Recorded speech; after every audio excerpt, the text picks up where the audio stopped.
지금은요 사회 역사 새로운 센세이션 민석쌤의 암기비법에 빠져들다의 민석쌤입니다.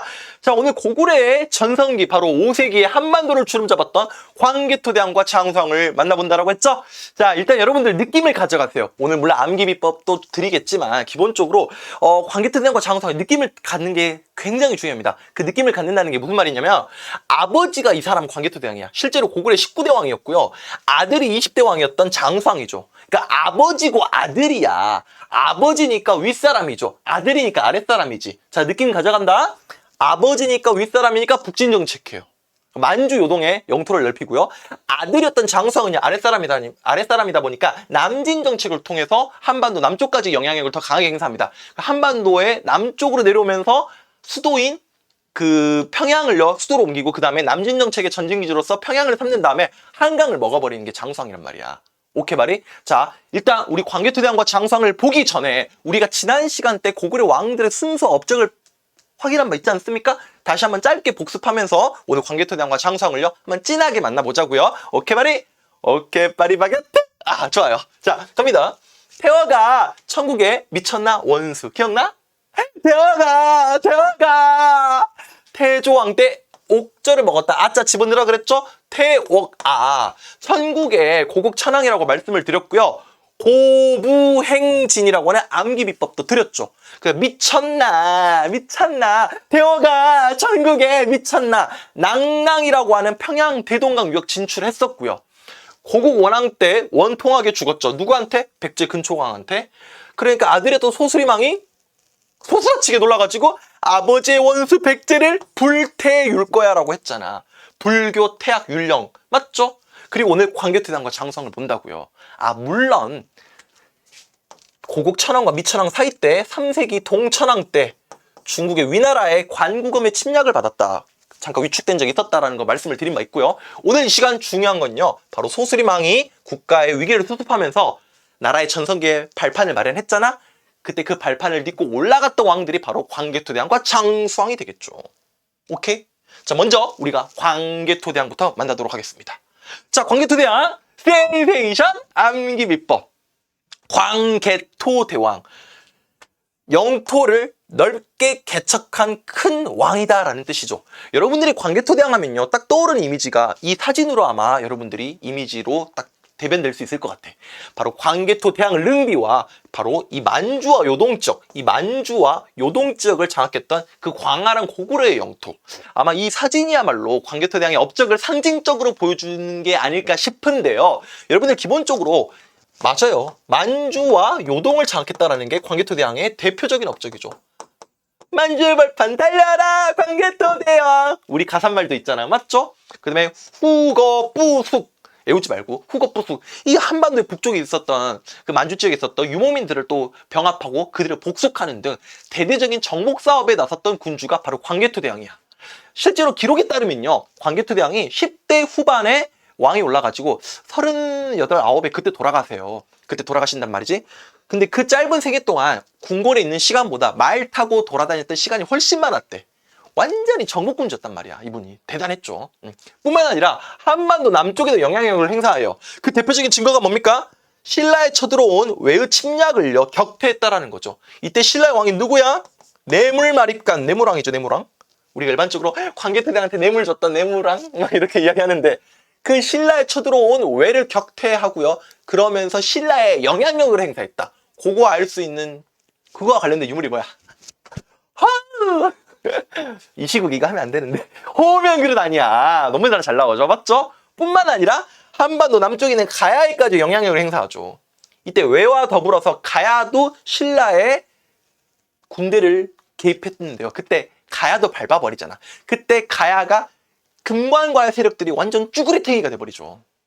기억납니까 여러분들? 아, 배웠습니까? 안 배웠어요? 자, 여러분들 중요한 건요. 신라의 영향을 행사했다. 요거 알 수 있는 유물이 호면 그릇이다. 더불어서 여러분들 가야 세력들도 고구려 광개토대왕의 군대 때문에 중심지 세력이 금관가야에서 대가야로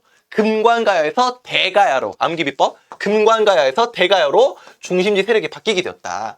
근데 있잖아 그 역사 지킴이 채널 알아? 근데 그 선생님 진짜 짱이야. 근데 어쩌라고. 근데 알았어? 외워야 돼.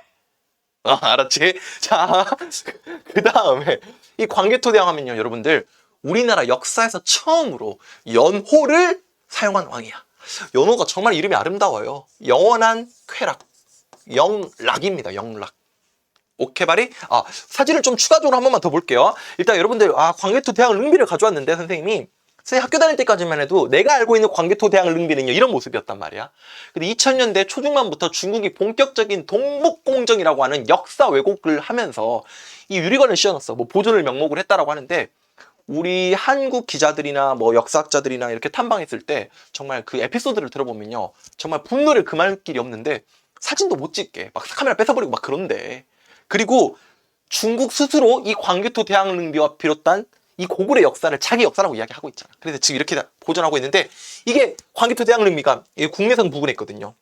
지린성 부근에 있어요. 그래서 아무튼 물론 이 광개토대왕 릉비는요, 아들이었던 장수왕이 세웠습니다. 아버지 업적을 기리기 위해서. 그리고 우리 공시생분들은요, 이 광개토대왕 릉비가 담고 있는 메시지까지 기억을 하셔야 됩니다. 일반적으로 고구려 역대 왕들의 업적과 그런 기록들이 새겨져 있고요. 특히 이제 광개토대왕의 정복 활동이 자세히 또 드러나 있죠. 뿐만 아니라 우리 공시생분들은요, 묘를 지키는 그 수묘인에 대한 기록까지 있다. 그래서 당시 역을 동원했다라는 거, 노동력을 동원했다라는 어떤 수묘인의 기록과 더불어서 역을 동원했다고 하는 역체제, 역을 동원했다라고 하는 그런 내용들까지 좀 추가적으로 기억을 해주시면 좋을 것 같네요. 광개토대왕 릉비가 이 표본이 저희 천안의 독립기념관에도 있고 그러는데, 진짜 실제 크기가 한 6.67m가 거의 7m 육박하고요. 여기 쓰여진 글자만 해도 한 1800여 자에 달한다라고 합니다. 그 비문의 내용들을 보면요, 당시 고구려의 스토리를 알 수 있어. 태어가 천국에 미쳤나 원수, 그런 내용들이 이 광개토대왕 릉비에 있다고요. 오케이? 그 다음에 추가적으로 사진을 더 보자라고 말씀을 드렸죠. 자, 바로 이건데요, 여러분들.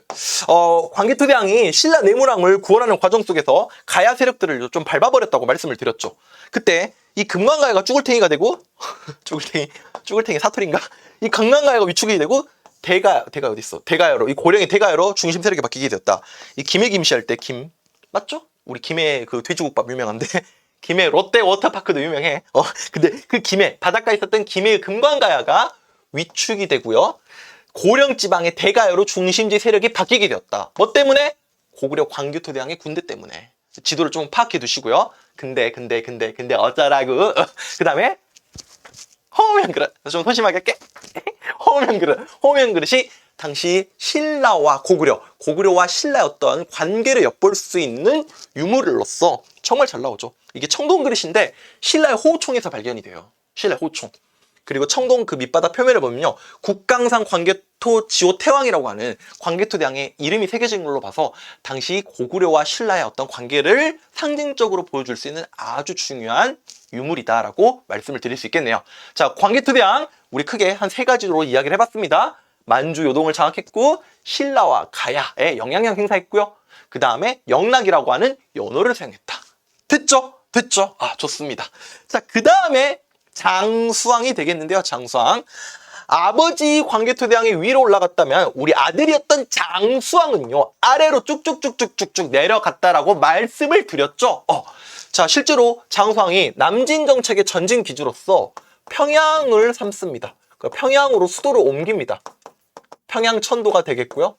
됐죠? 그 다음에 2번 순서까지 기억해야 돼. 이거는 숫자 1, 2, 3 쓰는 이유가 있어요. 평양으로 옮긴 다음에 밑에 있던 신라와 백제가 쫄아가지고 손을 잡아. 이게 바로 나제 동맹이죠. 나제 동맹. 이때 나제 동맹이 신라의 누구? 눌지왕과 백제의 누구? 비유왕입니다. 비유왕. 비누야, 비누. 둘이 딱 달라붙었다고. 미끌. 나제 동맹. 딱 달라붙었어. 비누처럼 미끌 딱 달라붙었단 말이야. 이 나제 동맹이야. 그럼 우리 장수왕이 썩소를 짓습니다. 귀염둥이들이네. 니들이 손잡으면 어쩔 건데. 바로 장수왕이 한성을 공격하죠. 백제의 수도 한강 캐슬을 공격해가지고 한성을 먹어버리죠. 한성을 함락합니다. 그리고 백제 계로왕을요 잡아 죽이지 않습니까? 이게 스토리야. 그러니까 얼마나 괴로워. 계로왕은 수도 뺏겼지, 목숨도 뺏겼지. 얼마나 괴롭냐고. 계로왕이야.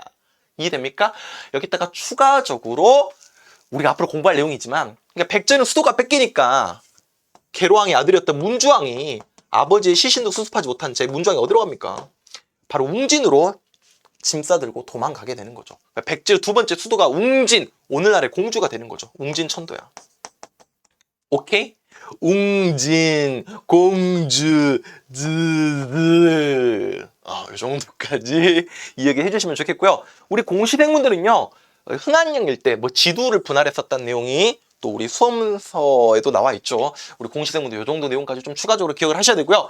우리 광개토대왕의 아들 장수왕이 이렇게 활발한 남진 정책을 통해서 한강을 완벽히 확보하고요.